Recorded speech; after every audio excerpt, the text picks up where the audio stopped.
Hi students, இப்ப நம்ம பார்க்கக்கூடிய ஒரு சிம்பிள் கணக்கு பயிற்சி கணக்குல புக் பேக்ல 14வது கணக்கு. ரொம்ப முக்கியமான ஒரு கணக்கு, அடிக்கடி கேட்கக்கூடிய ஒண்ணு. என்ன அப்படின்னு பாத்தீங்கன்னா, a vector equal to 5i cap minus 3j cap, b vector equal to 4i cap plus 6j cap வெக்டர்களை பக்கங்களாக கொண்ட முக்கோணத்தின் பரப்பினை கணக்கிடுக. ஒரு முக்கோணம் அப்படின்னா 3 பக்கங்கள் இருக்கும். அதுல 2 பக்கத்துக்கு தான் 2 வெக்டார் கொடுத்திருக்காங்க. சரியா? அப்ப நம்ம சிம்பிளா டயக்ராம் போட்டீங்கன்னா, இது வந்து ஒரு பக்கம் a வெக்டார்னு சொல்லலாம். இன்னொன்னு இப்படி இருக்கு, இத b வெக்டார்னு சொல்லலாம். இந்த ரெண்டுக்கும் தொகுபயன் மூடிய பக்கம். சோ இத வேணா நம்ம r வெக்டார் அப்படின்னு சொல்லலாம். தொகுபயன் வெக்டார் ரிசல்ட்னு சொல்லுவோம். எனிவே இதுதான் பொதுவா நம்ம போடக்கூடிய டயக்ராம். ஆனா என்ன கேக்குறாங்கன்னா, இந்த முக்கோணத்தினுடைய பரப்பளவு கேக்குறாங்க. பரப்பளவு ஃபார்முலா என்ன? பரப்பளவுக்கு இங்கிலீஷ்ல வந்து ஏரியான்னு சொல்லுவோம். அப்ப ஏரியா ஈக்குவல் டு முக்கோணத்தினுடைய பரப்பளவு ஃபார்முலா 1/2 BH. B னா அகலம். கரெக்டா? அப்ப பரப்பளவு வந்து A ஈக்குவல் டு எழுதிடுவோம். அப்புறம் 1/2 B னா அகலம். ஆனா இங்க வெக்டார்ல கொடுத்திருக்கு H னா உயரம், B வெக்டார். ஆனா வந்து நம்ம வெக்டார்ல எழுதக்கூடாது, ஸ்கேலார்ல எழுதணும். அப்ப BH னா பிரெட்த், A வெக்டார், இது B வெக்டார். ஆனா நமக்கு தேவை எண் மதிப்பு. இது வெக்டார்ல இருக்கு. அப்ப எண் மதிப்பு எடுக்கும்போது என்ன பண்ணணும்? மாடுலஸ் எடுத்துக்கணும். கரெக்டா? தொகுபைனாலும் a வெக்டார் ஒண்ணுதான். ஆனா அதோட எண் மதிப்பு எடுக்கும் போது 1/2 இன்டு வெக்டாருக்கு எண் மதிப்பு எப்படி எடுப்பீங்க? Modulus of a vector cross b vector. இப்படி எடுத்தாதான் என்ன வரும்? 1/2 ab ன்னு வரும். இதான் முக்கோணத்தினுடைய பரப்பளவுக்கு ஃபார்முலா. அப்ப முதல்ல வந்து a vector cross b vector கண்டுபிடிக்கணும். அதுக்கப்புறம் அதனுடைய வந்து என்ன எடுக்கணும்? எண் மதிப்பு எடுத்து 1/2ல பெருக்குனீங்கன்னா முக்கோணத்தினுடைய பரப்பளவு கிடைக்கும். சரியா? இப்ப முதல்ல வந்து நம்ம இங்க தகவல் வந்து எழுதிடுவோம். இங்க எழுதிடுவோம் அதே மாதிரி 1/2 modulus of a vector cross b vector. So இது எழுதணும் அவசியம் இல்லை. Okay, good.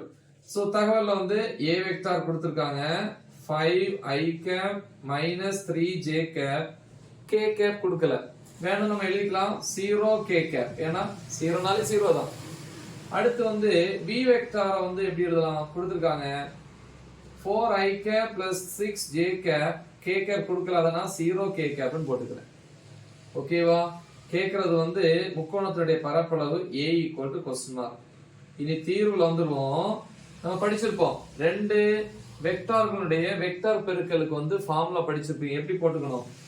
a vector cross b vector என்கிறதுக்கு இப்படி போடுங்க, modulus form, determinant form. I J K, K cap. அப்புறம் இந்த ரெண்டுலயும் வந்து பாத்தீங்கன்னா I க்கு பாருங்க என்ன இருக்கு? 5 minus 3 0. இங்க 4 6 0. இப்போ நமக்கு ஒரு ஃபார்முலா தெரியும், is equal to I cap into என்ன ஃபார்முலா? I cap னா I cap சம்பந்தப்பட்ட இது ரோன்னு சொல்லுவீங்க, இது காலம். இந்த ரோயையும் காலமையும் கட் பண்ணா இது மட்டும் இருக்கும். எப்படி கண்டுபிடிக்கணும்னா குறுக்கு பெருக்கல் -3 into 0 0. அடுத்து ஃபார்முலா வரக்கூடிய -6 into 0 0. அடுத்து j cap, j cap க்கு வந்து -j cap ன்னு எடுத்துக்கணும். ஏன்னா இது பிளஸ் மைனஸ் பிளஸ் அப்படி போகும். -j cap into இதுல எழுதும்போது j cap சம்பந்தப்பட்ட ரோ வந்து இது வரிசை, காலம் வந்து இது. அப்ப இதையும் கட் பண்ணா இது இது இது இது மட்டும் இருக்கும். குறுக்கு பெருக்கல் பண்ணும்போது 5 into 0 0 minus 4 into 0 0. அடுத்து plus k cap into k cap சம்பந்தப்பட்டது இது ரோ, இது காலம். இதையும் கட் பண்ணா இது மட்டும் இருக்கும். அப்ப குறுக்கு பெருக்கல் செய்யும்போது 5 பெருக்கல் 6 30 மைனஸ் 4 பெருக்கல் -3 -12. அப்ப +12 ஆயிடுச்சு. ஓகேவா? சோ அப்ப a vector cross b vector equal to இதெல்லாம் 0i cap, இங்க -j cap, இங்க பிளஸ் 30 12 42 k cap ன்னு கிடைச்சிச்சு. இப்போ வந்து இதனுடைய எண் மதிப்பு பார்ப்போம். இது நமக்கு தேவையில்லை, உங்களுக்கு புரியறதுக்கு தான் சொன்னேன். என்ன? சரி, அடுத்து a வெக்டார் கிராஸ் b வெக்டாரோட எண் மதிப்பு கண்டுபிடிச்சு தான் 1/2 பெருக்கணும். அப்ப எழுதலாம். என்னது இதோட எண் மதிப்புங்கிறது? Modulus of a vector cross b vector. எண் மதிப்புக்கு என்ன ஃபார்முலா படிச்சிருக்கீங்க?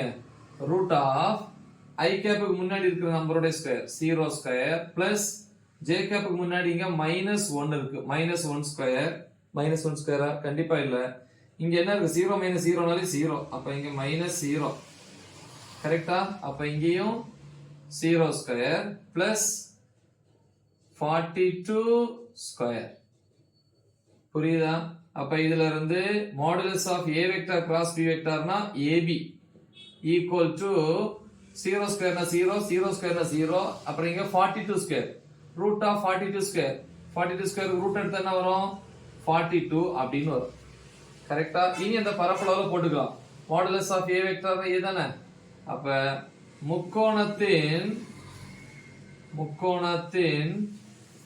பரப்பளவு a equal to 1/2 ab கரெக்ட்டா இப்படி போட்டுக்கலாம் இல்ல modulus of a vector cross b வெக்டார்னு போட்டுக்கலாம் ரெண்டும் ஒண்ணுதான் இது மாடுலஸ் எடுத்தீங்கன்னா இப்படி தான் வரும் இல்ல சார் நான் அப்படியே வச்சுக்கிறோம்னால அது உங்க விருப்பம் okay anyway is equal to 1/2 into இதுல ரெண்டு எது போட்டாலும் ஒண்ணுதான் என்ன is equal to 1/2 into ab தான் இருக்கு 42 கரெக்ட்டா இல்ல சார் கைட்ல வந்து இப்படியே தான் யூஸ் பண்ணிருப்பாங்க அப்படின்னா நீங்க அப்படியே எடுத்துக்கலாம் a vector cross b வெக்டாரோட n மதிப்பு இப்படி போட்டுக்கலாம் அப்படி நீங்க ஃபார்முலாலயும் இதே தான் போட்டுக்கணும் a vector cross b வெக்டாரோட n மதிப்பு is equal to 1/2 into modulus of a vector cross b vector என்னது 42 அப்ப into 42 சோ அப்ப கேன்சல் பண்ணீங்கன்னா 2 இங்க ரெண்டு 2 இருக்கு இதுல ஒரு 2 இருக்கு அப்ப a equal to 21 நமக்கு என்ன அலகுன்னு தெரியாது இல்லையா அதனால